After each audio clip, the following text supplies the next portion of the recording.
ऐसे वक्त पर इसी तरह का पॉलिटिक्स करना अच्छी बात नहीं है, ऐसा मुझे लगता है।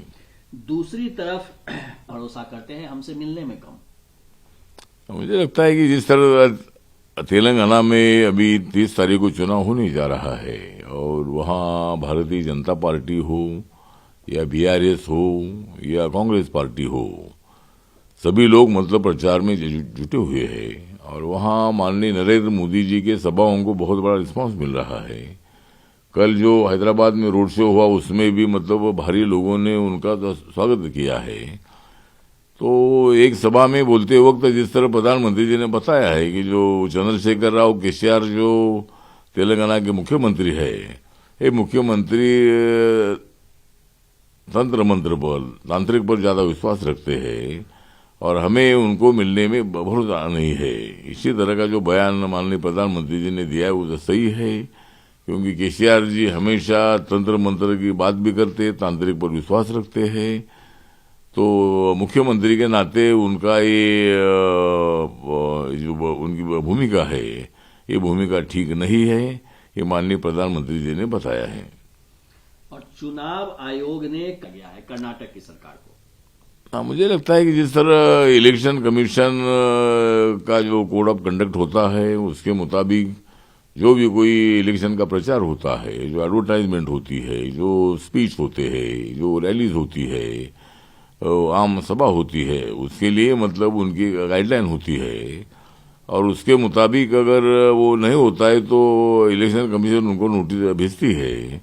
उसी तरह कर्नाटक की जो सरकार है, जो कांग्रेस की सरकार है, ये सरकार ने जो भी मतलब एडवर्टाइजमेंट दिया है, ये एडवर्टाइजमेंट मतलब कोड ऑफ कंडक्ट से बाहर है और इसीलिए उनको नोटिस दे दिया है। तो मुझे लगता है कि कर्नाटक के सरकार ने इसी तरह की एडवर्टाइजमेंट करना, जो जाहिरातबाजी करना ठीक नहीं है। को लेकर क्या एनडीए में तालमेल क्या है, आरपीआई का क्या डिमांड है, क्योंकि लगातार घटक दलों के बीच में मतभेद उभरकर सामने आ रहे हैं कि कौन कितने सीटों पर चुनाव लड़ेगा महाराष्ट्र में। मुझे लगता है कि महाराष्ट्र में जिस तरह 48 लोकसभा की सीटें हैं और जब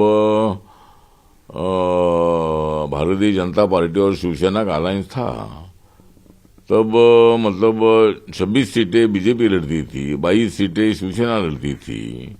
जब लेकिन अभी माननीय देवेंद्र फडणवीस जी जो बीजेपी के नेता भी, सीनियर नेता भी है और अभी महाराष्ट्र सरकार में डिप्टी सीएम भी है, उन्होंने अनाउंस किया है कि 26 सीटें बीजेपी लड़ेगी और 22 सीटों पर मतलब जो एकनाथ शिंदे जी की शिवसेना है और अजित दादा जी की जो राष्ट्रवादी कांग्रेस पार्टी है, ये 22 सीटों पर लड़ेगी।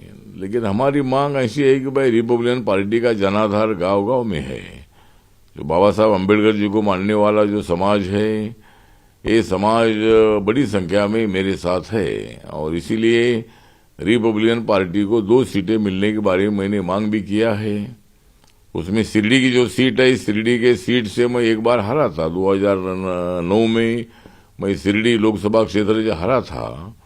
अभी मैं राज्यसभा में हूँ, मेरी राज्यसभा 2026 तक है, लेकिन मैं लोकसभा में आना चाहता हूँ। एक बार मैंने जेपी नड्डा साहब से बात किया है, तो शिरडी क्षेत्र से मैं खुद लड़ना चाहता हूँ और एक सीट अगर सोलापुर की और भी कोई एक आधी सीट आरपीआई को मिलती है तो 2 सीटें रिपब्लिकन पार्टी को मिलती है तो दलितों का वोट ट्रांसफर करने में बहुत अच्छी मदद होगी और 2 सीट अगर हमारी चुनकर आती है तो रिपब्लिकन पार्टी महाराष्ट्र में रिकॉग्नाइज पार्टी बन सकती है।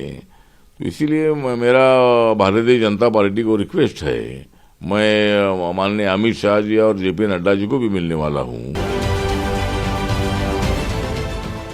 देश विदेशातील प्रत्येक घडामोडींचे लाईव्ह अपडेट मिळवण्यासाठी आता साम टीव्हीच्या सर्व सोशल मीडिया प्लॅटफॉर्मला लाईक, फॉलो आणि सबस्क्राइब करा। तसंच सर्व नोटिफिकेशनसाठी बेल आयकॉन प्रेस करायला विसरू नका।